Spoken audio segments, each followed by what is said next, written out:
Welcome back to another episode of Marketing Girly by Sky Society. Today I am chatting with Stephanie Carrillo. She is a marketing consultant specializing in artist marketing and development. Welcome, Stephanie. Thank you. I'm excited to be here. Thank you, Natalie. Very excited to have you. So, Stephanie has quite the career journey, starting out with thinking that she was going to go be a lawyer to then pursuing and succeeding in a music marketing career, working at several different brands with the most amount of her time spent at Universal Music Group. So, I'm very excited to dive into your experience, how you got here, how you broke into the industry. But before we jump into all of that, can you tell me a little bit about who you are and what you do? Yeah, no, absolutely. I work in the music industry, as you mentioned. I've worked in the music industry for about 15 years, which is crazy to even say because it doesn't feel like that long. But as you mentioned, I started out as I went to school thinking I wanted to be a lawyer, a criminal lawyer at that.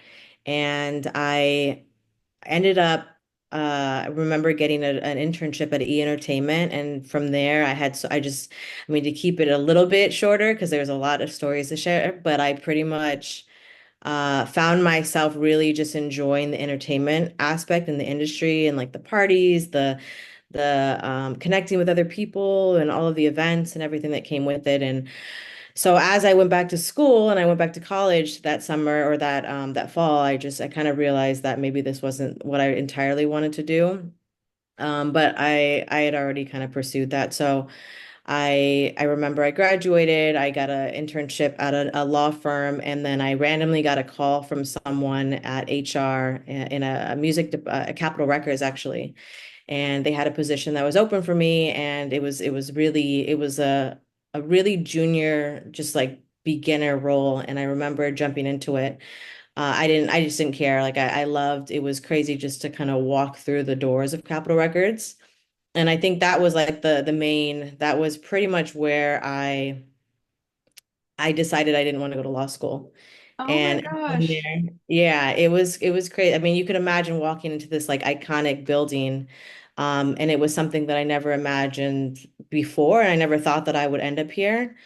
So yeah, that's how I got my foot in the door. So I feel like my life, I mean, I played softball in college. I played softball growing up. That was always my life pretty much. And then the second phase was like this music industry. And I feel like I made it really just it was like my everything. I really dug in myself into work, and I told myself I wanted to move around, move up. So music became a big part. I mean, I always loved music. I grew up in a very musical family, listening to Bob Dylan, Bob Marley. I mean, just a wide range of artists to Mexican artists.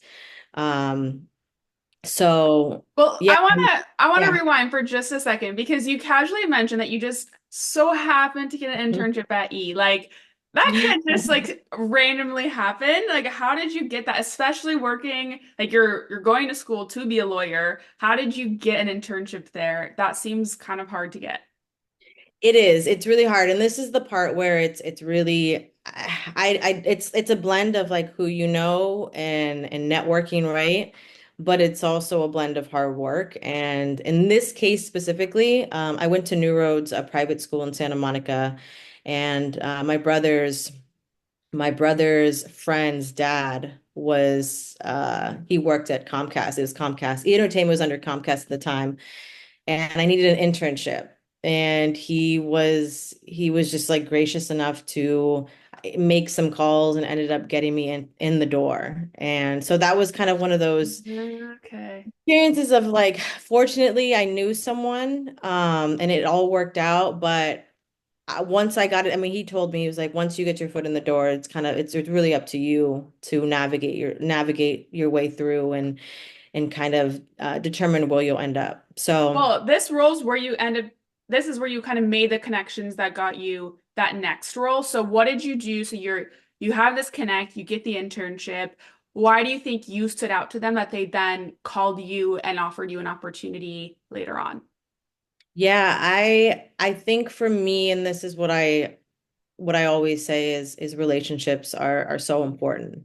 And in this industry especially, and you meet so many different types of people from just all walks of life. And I think it's about like you are your own brand. And for me, I never really thought about that growing up. I just kind of remember my grandfather always saying, like, tell me, he would always ask me, like, tell me who your friends are, and I'll tell you who you are, right? So I Smart always man. yeah, so I always like just had this like really wise, mature mindset of like, oh, but also being able to make sure everyone I met, I always remembered their name, especially at E. I remember I would go up to them, go up to, I mean, I hate doing this, but uh I would go up to people and just introduce myself, even some of the like really intimidating lawyers. And I just wanted them to remember me and to know who I was. And it was so important. When I was young, I mean, I was still in college and I just like had this, I'm still hungry, but even then I was so hungry. And I remember just making sure everyone knew who I was. And that was important. And in this case, it was HR that I can't tell you exactly what stood out, but I mean, I was a hard worker. I remember I would take on task all the time. Someone would say they need help with something or someone needs an extra person at an event. I remember I was working, I don't know if you remember Chelsea lately, the show. Um, they needed someone to help with the show, and it wasn't even under my job description as an intern, but I was like, I'll do it. So that was like, I think even to this day, that's still something I kind of live by is like, be willing to also do things out of your scope because you never know where that's going to get you next. Absolutely. And also give you experience that will Ex- help you later on that you wouldn't normally have access to. And people do notice, like who's raising and who's everywhere. Like you're everywhere then if you're Yeah. taking on extra projects, if you're going to people and just saying hi, like this is who I am, Yeah. then they're gonna recognize you more often. So Mhm. yeah, I don't think maybe it's like one specific thing, but it's kind of the accumulation of going above and beyond and doing more than what most people would. Yeah, and I think like and there's a way to do it too. And I what I've learned is doing, you don't have to do a million things just to take things on, right? Like you can take something on that's out of your scope, but make sure you like really, really do it well enough that people know that you and be proud of it. Like tell people that you did this and share it and just get that word out there because I think doing something great, even if it's one thing that's different, is better than doing like a million things mediocre, right? Yeah. So that's something, yeah. I think that's Okay. how I got to that next round. I love it. I think that's super helpful to hear. So, you spend your entire college thinking you're going to go into law. You got this pre-law degree, like that's your mindset going in, and then you get this opportunity that was a bit unexpected. What was it like for you kind of leaving this idea of who you thought you were going to be behind? Kind of as crazy as this sounds, kind of a relief. Uh, Really? yeah, I think I was doing the law school thing when I look back on it now was for my parents. Like to Mm. be, that the idea of becoming a lawyer, a doctor, or Yes. these Yes, things. I can relate to the parental pressure, yes. Yeah. And not that they necessarily pressured me into it. I just thought that that's what I needed to do for Yeah. them to be proud of me.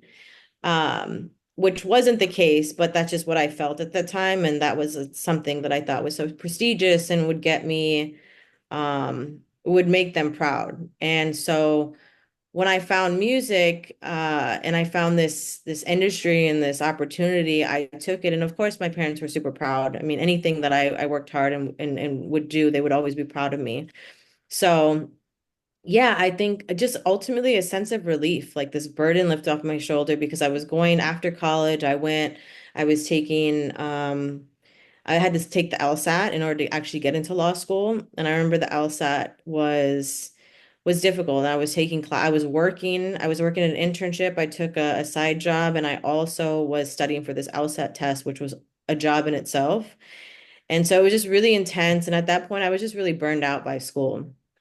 So when this door opened up for me to work at Capitol Records, and I got a job and I was getting paid enough for, at that age, I was happy.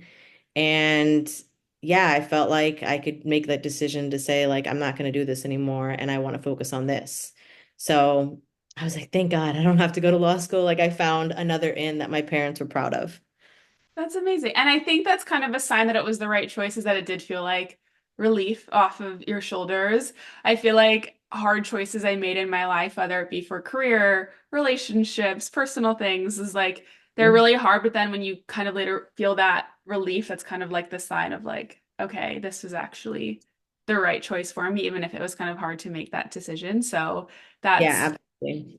that's exciting to hear. So tell me kind of what this early part of your career was like, since kind of music marketing was new to you. You hadn't done it, you hadn't studied it. So what was your experience like?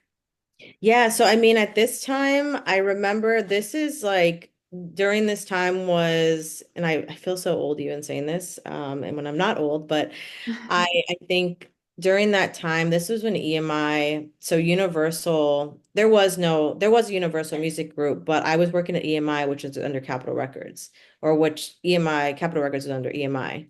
And this is like the major shift in the industry when streaming music, they were trying to figure out how to monetize it. And so there was just a lot of shift in the industry. And I remember it broke apart and I ended up going, that's when EMI went under, part of EMI went under Universal. And so I went to go work with Universal. Um, Mm. Shoot, you know what? Sorry, I made a mistake. Can you repeat that question? I feel like I was going off track. Yes, I can repeat that question. Okay. Do you want me to start from the beginning of Right telling me from what the your beginning, experience yeah. was like? I Okay. like lost my train of thought and I was like, wait, I feel like I'm veering off from the answer. All good. Okay. So you leave your law degree behind you and you enter music marketing, but you had never really worked in the music industry before. This is entirely new to you. It's not what you studied in school. So what was this early part of your career like? Okay. Yeah, no, so the early part of my career was going through a major shift in the industry. I think this was when they were finally learning to monetize streaming. This is when you started getting the boom of the streaming industry.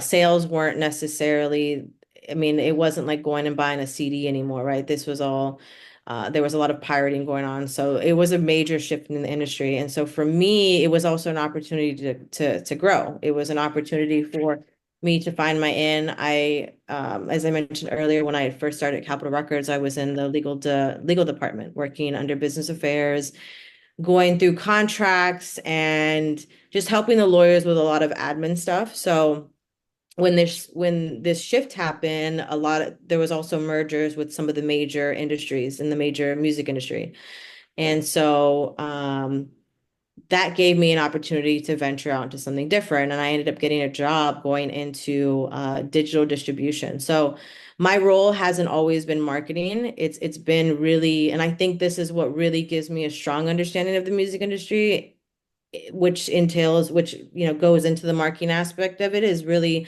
I have a strong understanding of the industry as a whole. Mhm. And so, yeah. What is digital distribution in the music industry? So digital distribution at the time for what I was doing was working with our distribution labels. So it was like Disney Music Group, it was Concord, it was Glassnote, any of the basically companies that were under Universal, but just distribution. I would go in, I mean, it was very tedious. It was dealing with metadata. It was delivering products, so like e-singles, like you know how you listen to a song on Spotify? You listen to a song, but there's like for you as the consumer, you just press play and you see the cover art, you see the title, you see the artist. I was doing all the back end stuff. So I was inputting like the artist name, making sure the metadata, like the tags and the titling for the artist and the song were correct, the explicit were correct, making sure the audio was attached to the all of this metadata and all of this like information that we don't see on the back end. So like I said, it was really tedious, but I was even making sure all the producers and the writers and basically this making sure this product, which is like a single or an album digitally, were packaged together, ready for us to deliver it to Apple Music, to Spotify. So that gave me an understanding of like the back end stuff of the industry and how this also really works, which does still help me today, and is definitely a very interesting part of my journey. But I'm glad I did it. Yes. So that is interesting to kind of see. So first starting in like law, then going into something that Mhm. you again you've never been trained in that was entirely new to you. So one question that kind of pops up for me is that for women that are entering new industries and they're kind of feeling that imposter syndrome of like, or even a new role of like, can I really do it? Or I'm unqualified for this.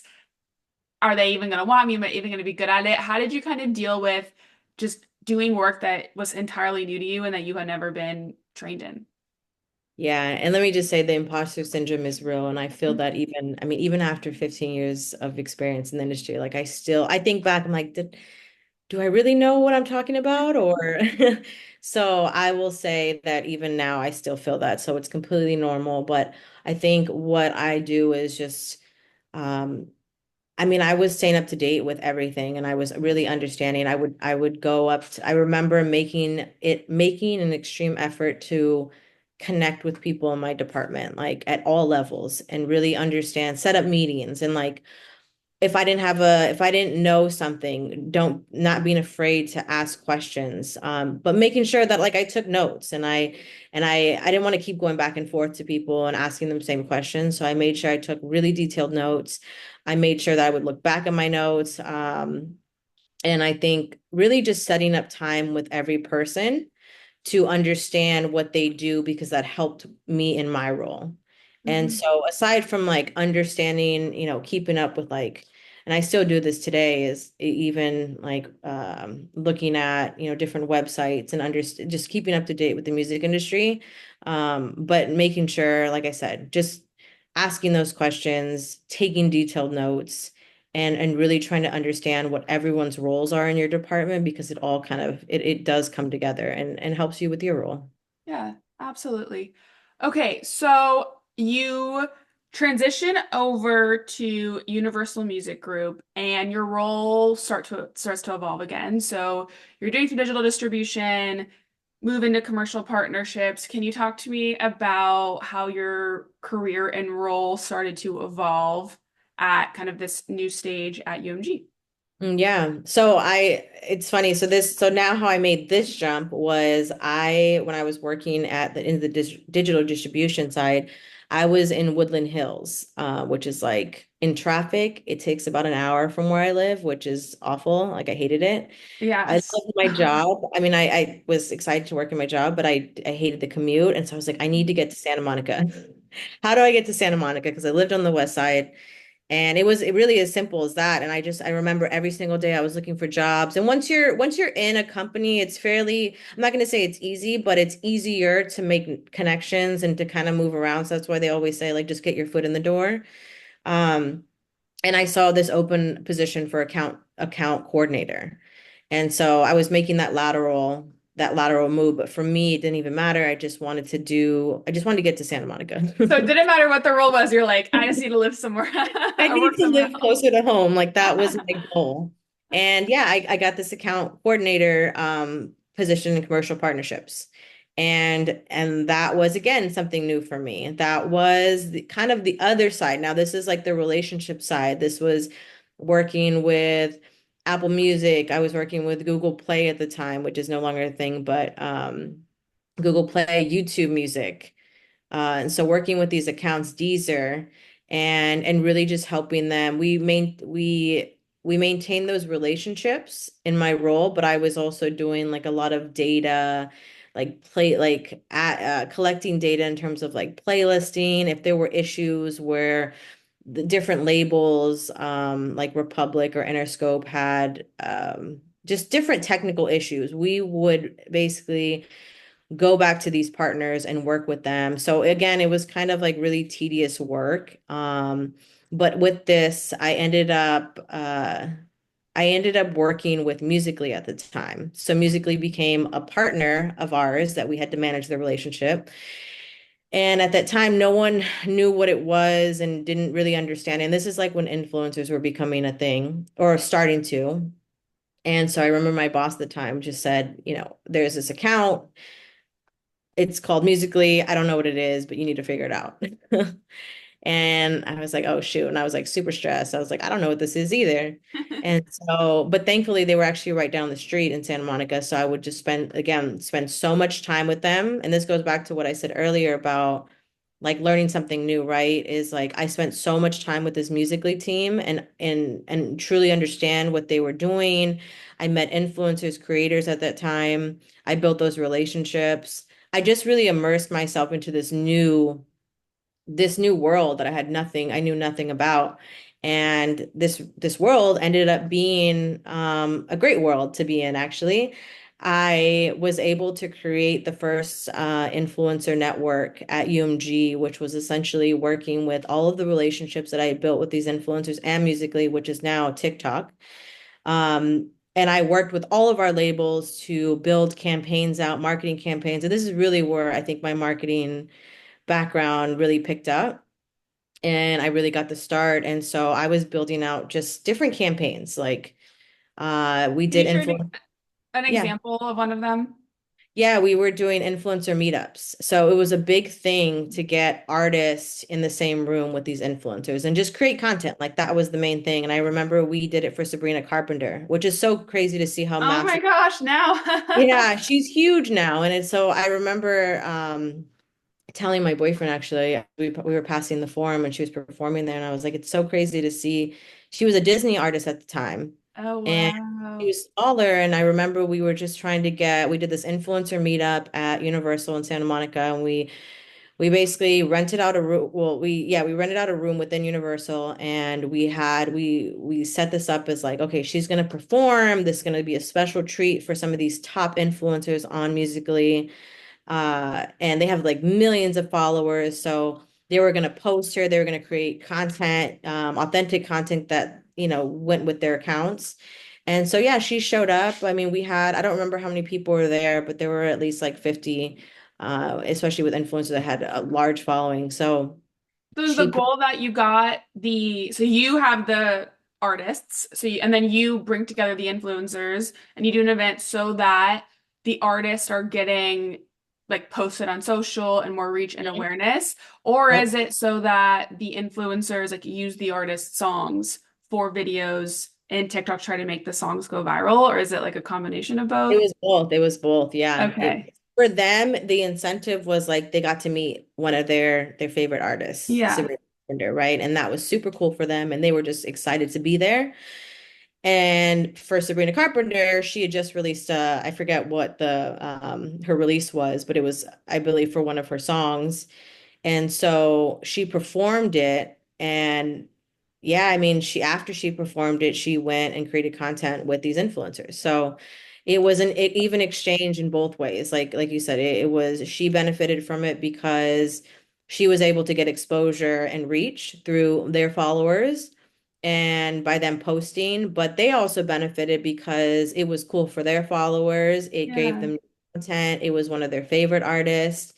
They got to go to Universal. Like there were just a lot of perks. So I found myself doing a lot of those different things that incentivized these artists, but also the influencers. And yeah, I mean, we had so many campaigns by just using that strategy. We saved so much money on Yes. campaigns, and we weren't not that we didn't want to pay them, but it was just we were finding ways to work together that worked for them and worked for us. So That's that. also crazy because now that's like a common thing. Like you'll see Selena Gomez have an Mhm. event with influencers, and then of course they're posting that, oh my gosh, I get to go meet Selena Gomez. And then Selena Gomez spends time with each influencer making like a quick little TikTok video with them. So then, yeah, Selena's getting exposure. The influencer is like, oh, this is so cool. I get to post about Selena. So it's crazy that you were doing this like way before any of that became big and mainstream. Yeah, no, absolutely. Yeah, exactly. And this is right when Musically, yeah, really started to pick up. So yeah, when you put it like that, exactly. That's exactly what it was. And it was when I look back on it, it was exciting to be a part Yeah. of, say that I created that and also saved, Universal saved us a lot of money. Because we were also working with artists that didn't necessarily, there were some artists that didn't necessarily have big budgets. So Mhm. we had to figure out what the best strategy was there. So that was also from work. So that was like how I transitioned somehow out of like the sales role into like this influencer marketing. Um, and I don't know, I mean, that kind of segues me into Rock Nation and how I kind of, Perfect. Yeah, yeah, tell me about that. yeah, so I was doing a lot of really cool things at Universal with this influencer stuff and with TikTok musically. And I got the attention of David Wander at Rock Nation, who oversees the digital team there. So he loved what I was doing, and I was ready for something different and new and exciting. And I got my first role working at, yeah, manager of Rock Nation, or digital marketing at Rock Nation. That's incredible. And so now, did your role, because before you were specifically working on these influencer partnerships, did your role now expand to include a lot more? Yeah, now I really have this like digital marketing role. And it was never something that I planned. It was, again, this was just something I worked hard, figured things out as I go, and I just knew I wanted to keep growing. So I didn't know what I wanted to necessarily grow into at this point, but I knew I wanted to just wanted to eventually become an executive within the music industry. I used to always tell myself that at that time when the Musically thing happened, I remember telling myself I wanted to grow and eventually become a director, and work closer with artists. I forget the third thing. I'm blanking on the third thing, but yeah, I mean, Rock Nation was really that pivotal moment for me. I mean, every Rock Nation is, you think of Rock Nation, you think of Jay-Z, and you think of this like really cool, powerful company. And so when I was there, yeah, my role was in digital marketing. So I worked with Megan Thee Stallion. I worked with Big Sean. I had some pieces of working with the team on Mariah Carey, which was really cool for her Christmas campaigns. I worked with a lot of Miguel, my favorite artist. So I got to work with a lot of big artists, and kind of going through their full digital marketing, but not just music, it was their personal lives and music. So What is yeah. that? What does that look like? Because I can understand the idea of, okay, obviously there's marketing that goes into artists. I mean, even now we can see specifically with TikTok of just like how powerful a song going on viral on TikTok can be for an artist. But if you can share like any insights on what it looks like coming up with digital content strategies for artists, because it just seems it's something that maybe like us as consumers like maybe know happens but don't really understand what that looks like. Yeah, I mean, I think this industry is constantly changing every single day, and everything is just always moving so quickly. But at the time, I remember working with Megan, and I mean, sometimes I had to go in and help her post like a Fashion Nova. Uh, she had like a brand deal with Fashion Nova, or Like she you'd had film it? sometimes we would, or sometimes if she was traveling, I would have to give her like word for word instruction on how to post something or how to film Mhm. it. So it just kind of varies. I mean, I would give her content calendars and schedules of like suggested posting, suggested like what her caption would be. Some of these captions had to be a certain way because of these brand deals. So it was kind of overseeing that. If there were trends that I saw on TikTok or, just on social media, I would send it over to her and say, hey, do you want to, is this something you're interested in? And she would kind of determine yes or no. We were working with, I mean, like I mentioned, her brand deals. So she had a brand deal with Coach, Revlon, Fashion Nova. I think those were the main three at the time. And so it was making sure that, and with those brand deals, she also had like very strict requirements and what she needed to post and how she needed to post it. So it was just kind of like overseeing all of those things. And when she would have, like, I remember Savage, the single Savage came out, ended up being a big hit, and Beyonce ended up doing a remix with her. So I had to find someone to do the lyric video. I remember having to, and we were such a small team that sometimes I was doing things that don't maybe weren't digital marketing per se, but you kind of just had to figure it out and go do it. So I remember we created a lyric video. I remember we built out I mean, I would build out plans for every digital partner. So if there's like a TikTok, if there's an Instagram Meta, you would basically list all the different platforms and figure out what are things that we can do with each one of them. So just building out like ideas. A lot of it is just creative ideas and pitching it to them, and they'll say they hate it or they love it, and just kind of executing. So I think digital marketing for me was a lot of different things, but not just the music aspect of like her rollouts, but it was also things that she was doing on a personal basis. Yeah, that's a lot of content. I'm just A lot of imagining. content. It's a lot of content. It is. It helps me with my content today, my personal Yeah. content. Oh my gosh. Yeah. Is there any specific campaign you did during this time that was really memorable for you? Yeah, I remember the hottie parties, and this was right before COVID, like COVID shut down. I was in New York City, and I'll always remember. I mean, there's so many different campaigns that I loved, like Savage. Working on Savage was amazing. She ended up, I think she was Grammy nominated. I'm blanking. Uh, the song was definitely Grammy nominated, but I'm blanking if she actually won the award with Beyonce. But I would say right before the shutdowns, when everyone was basically on lockdown for COVID, we had these hottie parties in New York City. And I remember we were there, and we basically shut down this hotel, and we had fans. It was basically like a huge fan driven party.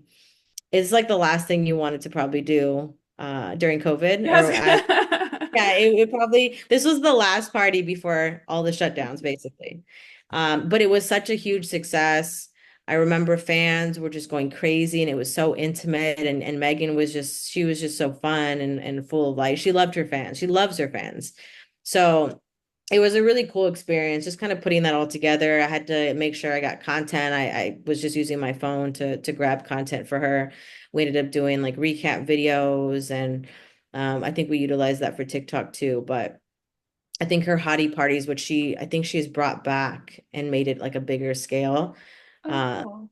those are really fun. And that's really what it's about, right? It's about fan engagement. And we can talk about that later, but like, how do you create something for your fans? And like, your fans are going to drive your career. So these hottie Mhm. parties are really cool.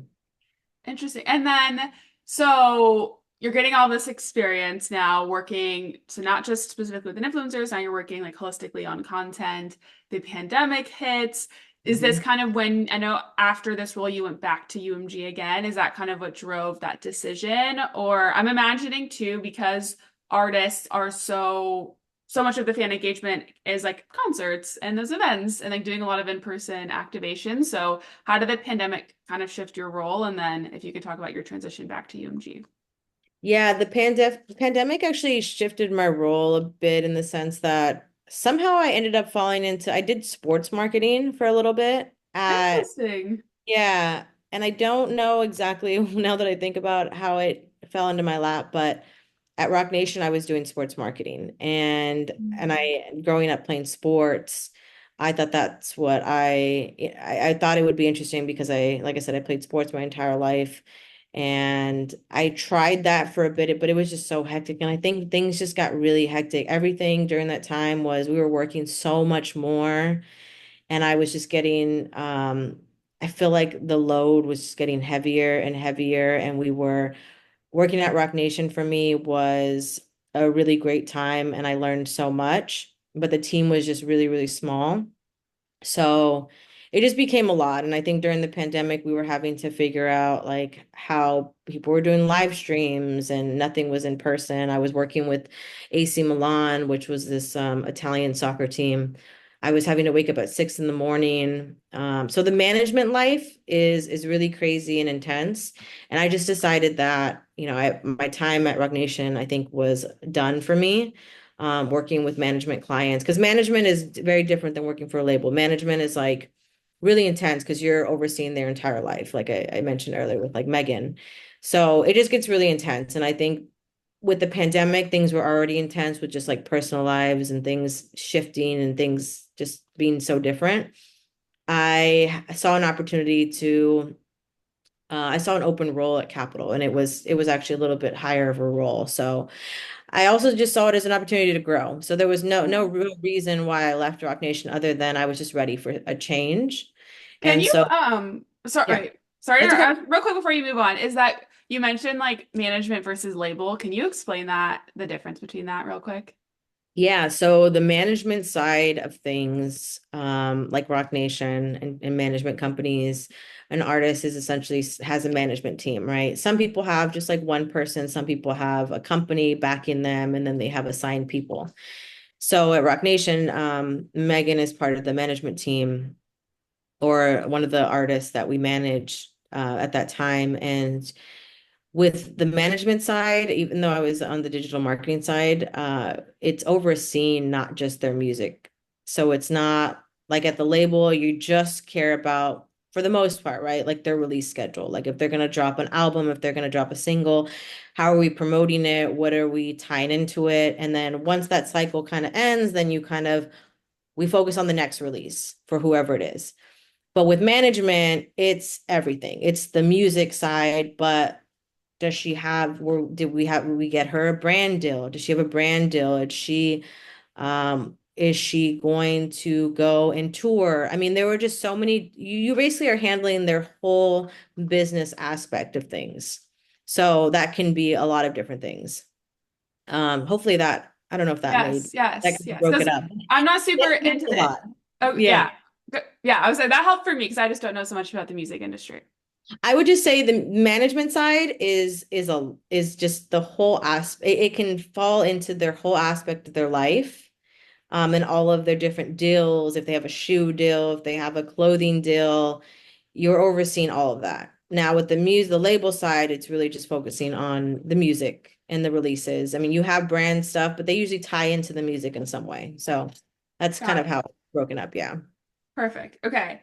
I interrupted you. Go back if you share. So you just decided like you kind of reached your growth there.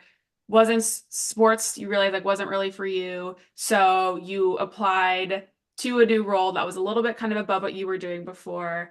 You could pick up there.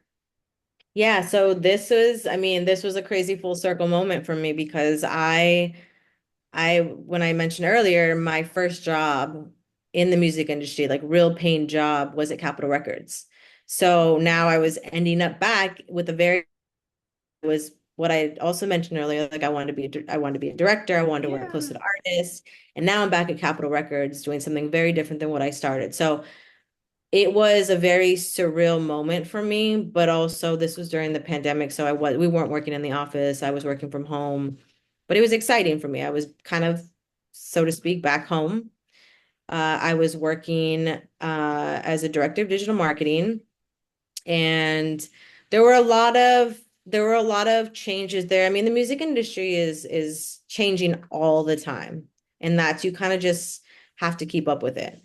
And so I worked with Capitol Records artists. I'm blanking at the top of my head where some of those artists, just because this time kind of, which I'll talk about right now, kind of meshed into. Uh, I ended up working so Motown Records was under Capitol Records at that time. So they moved me over to working, even though I was hired by Capitol, I was working with Motown record artists.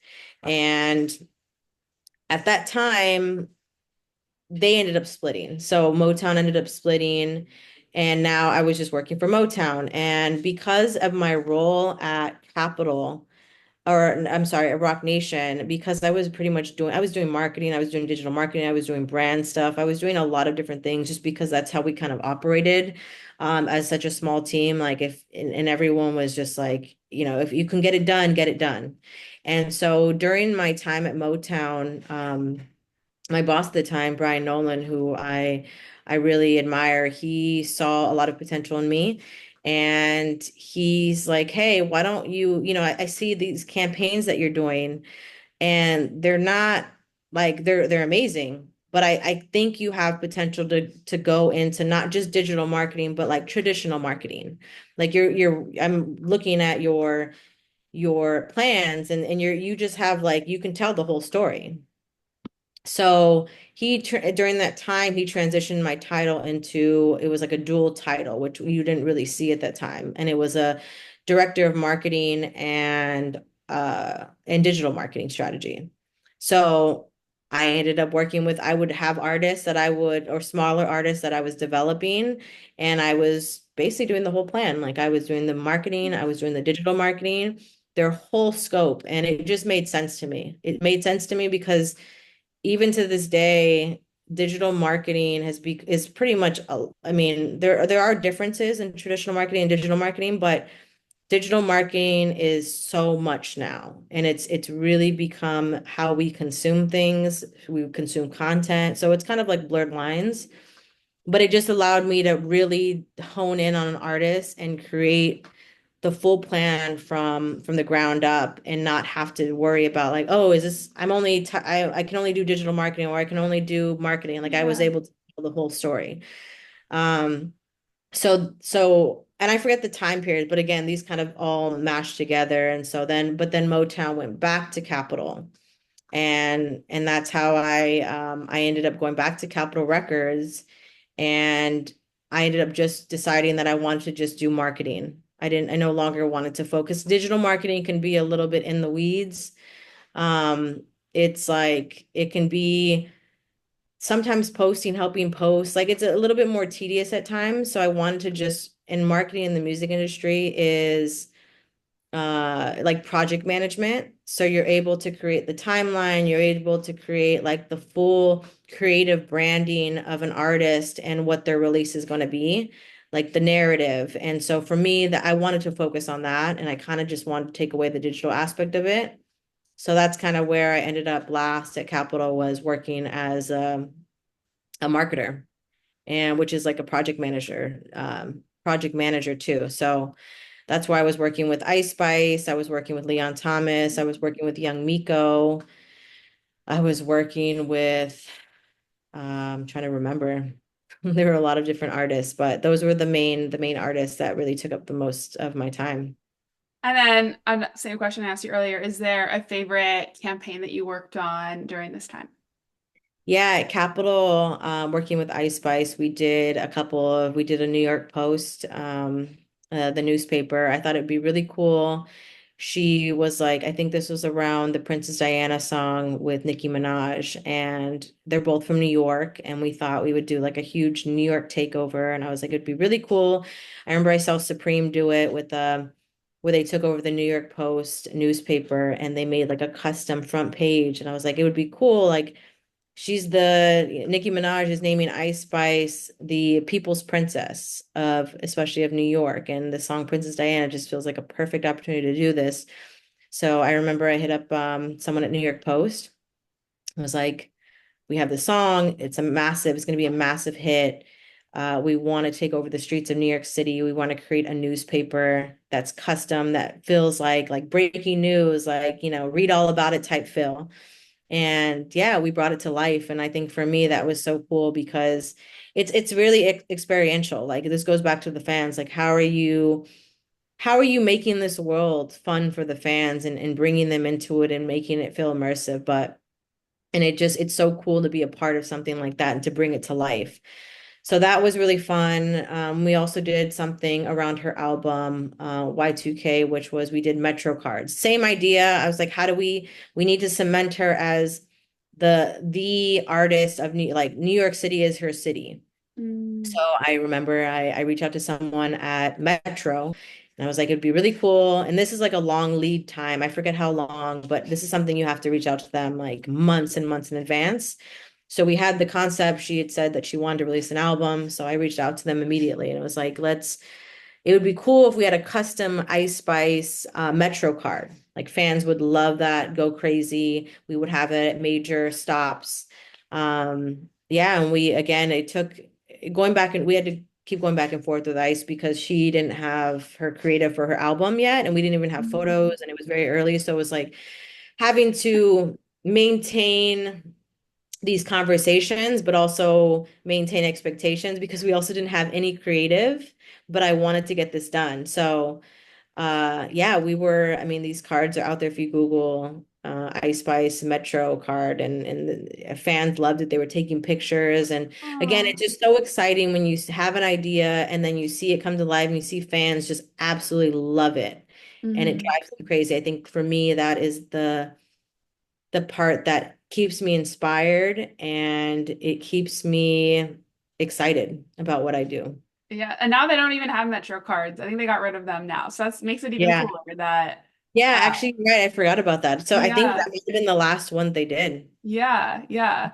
So you are so you know when these artists are going to release songs before they do, and you get to listen to the song too before it goes live. Yeah, yeah. Sometimes, I mean, in an ideal world, and I know anyone that works in the music industry can attest to this, is like sometimes we'll hear from our team and say, "Hey, Ice Spice wants to drop a song." I'm like, "Okay, cool. What's the song?" And they're like, "Oh, we don't have a song." And I'm like, so, and they're like, "But we need a full marketing plan." I'm like, "All right, so you need a full marketing plan. You need me to come up with all of these ideas, but we don't have any music. We don't have any cover art." I'm like, "Okay, cool." But are you able So to do it or like what I do mean, you I have to. Yeah, I have to. I mean, this is where you work. You have to develop those relationships with management and the artists in some ways. Like, you have to ask them, like, what are the themes? Like, what are themes? Like, what's the direction that you're going in? Or is it like, for example, she knew that she wanted to with her Y2K album. She knew that she wanted it to be Y2K inspired. So we didn't know, we knew she was going to drop a song. We didn't know what the song name was at the time. We didn't even hear the song. So no, sometimes we don't have the music. But I just knew that we can build something off of who is Ice Spice and what does Y2K mean to her? And Mhm. how can we build out campaigns? And it's really just like brainstorming, coming up with ideas and putting it all together in a place that she and her management team can go and look at and also be inspired and maybe say, yes, yes, let's do that. Or no, no, let's not do that. And then eventually they'll send us the music. We'll get to listen to the music, and then we can kind of scale back and maybe like tweak certain things. And then we'll get the creative but honestly, a lot of these, like there are times when you get the music like right before we need to release it, or I mean, it can be crazy. I mean, in a perfect world, and I know again, anyone that works in the music industry would love this, is like we wish we can get things way in advance. We can package it and prep it and make it like a full like, this is the plan, this is the music, and then we were able to kind of even send it to like the DSPs like Spotify and say, look at this what we have, let's build a plan around it. But a lot of times it doesn't work like that, and we're just moving really, really fast. And just Yeah. making sure, yeah, making sure that we get things out. And once the song is out, then we kind of see what the fans, what they're driving towards, what they're leaning towards. They start making content, and then you can kind of see like the direction and the audience based off of the music and the content that they're making. Hmm. And you I build a still plan. can't like I can't imagine marketing something that you're basically marketing a product you don't have yet. Yeah, yeah, yeah. Like in any other industry, that would be crazy. Like, hey, we're gonna come out with something, make a plan for it, but like we're not gonna tell you anything about it, just Mm. based on what you know about the brand, like make it. Yeah, so that's crazy that you guys have to do that. Yeah, yeah. It's definitely it it's crazy, but I think at the same time it really it's challenging in a good way. Like it challenges you to think outside the box. I think sometimes if you have the song and you kind of like are tied to that theme, but if you don't, now that I'm thinking about it, like when you don't have those things, you think of things that are just crazy, or you think of things like that are just out of the box. So that when you do get the music and you do get these things, then you're like, oh, okay, cool. Like maybe we can tie it into this. And so I think it actually creates a space for you to be even more creative than you normally would have been. Yeah, that's actually a good way of thinking about it. Or like I never would have thought about it that way. But yeah, you have to like really be creative because Yeah. yeah, okay. Interesting. So I didn't think about that until now, by the way, but we'll keep it with you because that's a good way to put it. thank you. Um, so now like having all this experience, I know you keep saying like the music industry changes so much and you even got to live through like the whole TikTok from you working there or working with them when they were musically like before the pandemic to like seeing how crazy TikTok has been for the music industry. So where do you see now? Are there any trends that you're excited about when it comes to music marketing? Yeah, I think honestly, this is another time where I think we're seeing another shift. We're seeing a shift in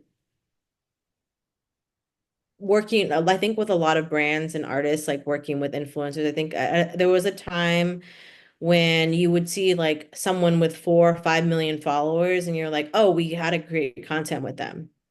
And now we're kind of seeing that like you can have a lot of followers. I mean, I think we've been seeing this for a while. Is like someone can have a lot of followers, but the engagement is so, so low and nothing is like converting and nothing. So it's like these deals that we were making back then don't make sense now. So I think what we're seeing and what I think is really cool is the shift in the industry. You see a lot of people doing things on their own now, and I think everyone has the tools to build and create for themselves. You're seeing a lot of more independent artists. You're seeing people create their own like businesses, their mobile businesses or and creating content with that. And I mean, I went to this there's this taco truck or taco stand in LA. I went to it last night and I was just thinking like they have this business on the street, they have this business and they get so many people because the quality of their like tacos are so great, but they don't have social media. And like so you see social media as like you see other companies that like really hone in on their content strategy and it pops up in our algorithms. Like just imagine if this business had a great content strategy. And imagine if like they had just normal people coming to create content. And because there's like CapCut, there's all of these tools now that like you and I can go in there and create content for this taco stand. And that can eventually then go reach new people based off of like interest or likes or whatever it is. So I think in saying all that is that there's just tools out there now with AI, and I know it's going to just constantly change, and this is kind of going back to where the music industry and the streaming industry, how it really the streaming, the pirating, all that affected where we went today. But I think now we're going to see a lot of shift now with AI and a lot of like apps that are allowing people to create their own stuff, like whether that's music videos, whether that's songs, whether that's like even writing songs. I mean, ChatGPT can write a lot of things for people, right? So I think I don't know where we're going per se, but I think there's the tools for people to create something powerful for themselves and not necessarily rely on um trying to reword this in a way that doesn't get me in trouble. Like maybe like rely on a big agency to have Yes. any Okay. impact, basically. Yeah. Yeah. Yeah, Yeah, like exactly. yeah. And when you're telling me this, I'm thinking of like Benson Boone. I think that's how you say his name, and how like, do you know what I'm talking about? It sounds familiar. He's like the beautiful things that I've got. I Please think don't make me sing the song on a podcast. He was on American Idol, and then he dropped out. And you definitely his songs are like hmm top Billboard. You will look. Yeah. I can't sing the song on No, it's okay. podcast.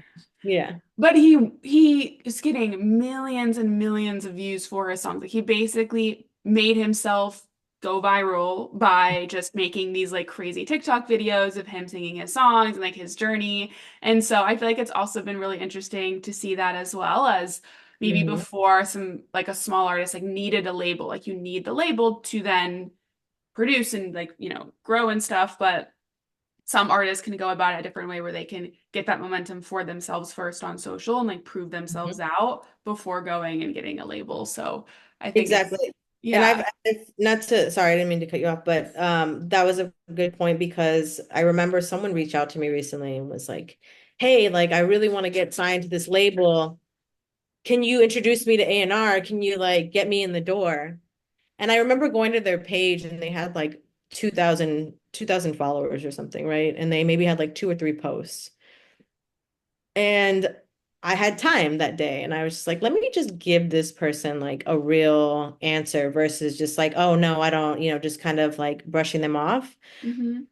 And I went into this like long spiel of like now is the time to really build like labels are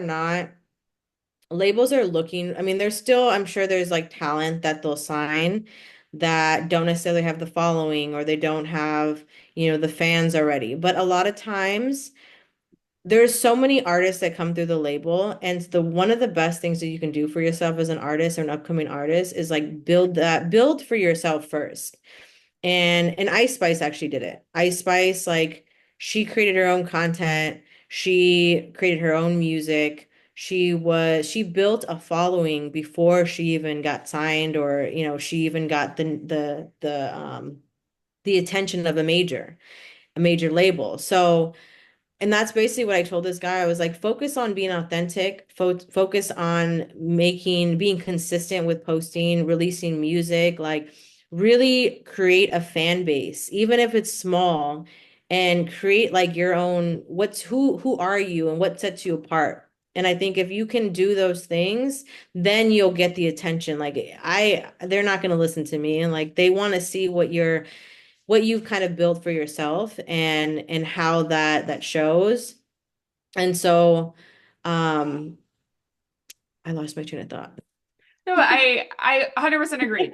Basically nowadays you have the power to like go do the work and build proof of concept. Like honestly with like it's the Exactly. same logic with any business, right? If you go into Shark Tank and you have no sales or no Exactly. customers, they're less likely to like buy your idea, right? Because it's just an idea at that stage versus if Exactly. you go in and you're like, we're not the biggest yet, but like people will buy it, right? Like same with music. People are listening, they like it, they're following, they're engaging. I'm building my own community.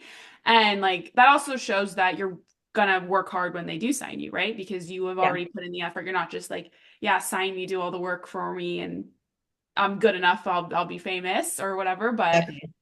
But yeah, I do think it's changing. And honestly, for all businesses, I think it's really similar. Even if Mhm. you have a product you're trying to sell, you see people trying to get and build an audience and grow on social because it's a great way to kind of build that proof of concept.